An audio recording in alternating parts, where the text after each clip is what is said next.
Estimados estudiantes, un gusto saludarlos. Dentro del módulo de diseño de intervenciones en seguridad alimentaria, tenemos que analizar la importancia de crear árboles de decisiones. Por ello, el videoclip será un ejemplo de cómo elaborar un árbol de decisión. Un árbol de decisión, para comenzar, tenemos que saber que este se va a elaborar cuando he realizado un análisis detallado de algún procedimiento o problemática detectada. Esta problemática detectada pues aplica muy bien a la seguridad alimentaria. ¿Qué es un árbol de decisiones? Un árbol de decisiones es el conjunto de preguntas secuenciales que han de servir para analizar si las problemáticas detectadas se pueden clasificar como punto de mejora o como punto de prevención, incluso de eliminación. Para nosotros poder crear un árbol de decisión, tenemos que tener en cuenta lo siguiente. Primero, bien identificada mi problemática. De esa problemática voy a plantear mi pregunta principal.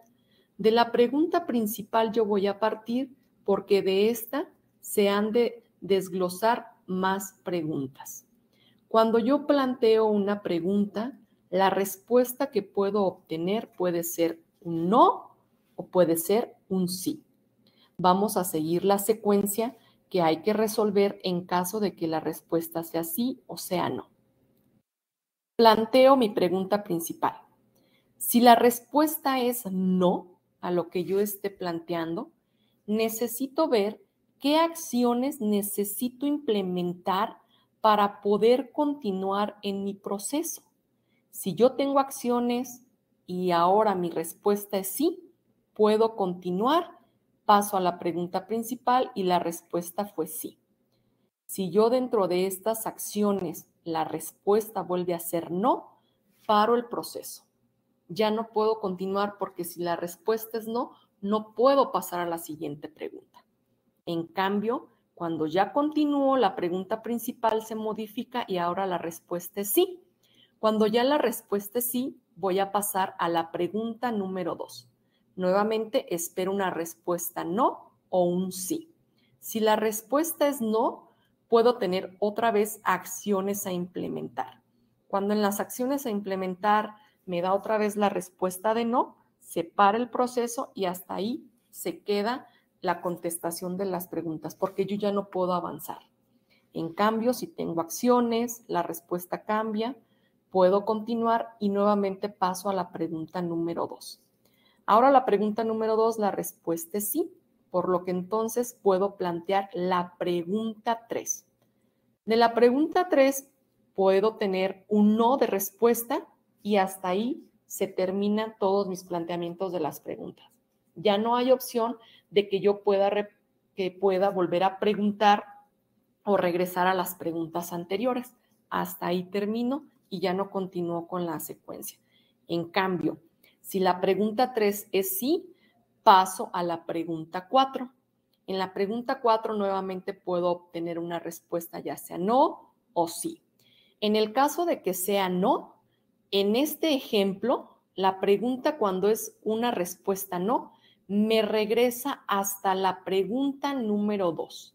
Y nuevamente yo tengo que ver si contesto sí y no y voy a ir haciendo las acciones que necesite para poder ir pasando a las siguientes preguntas.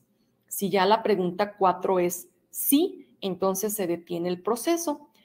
Este sí o el final que aquí les ejemplifico va a depender mucho de las decisiones que tengan que tomar.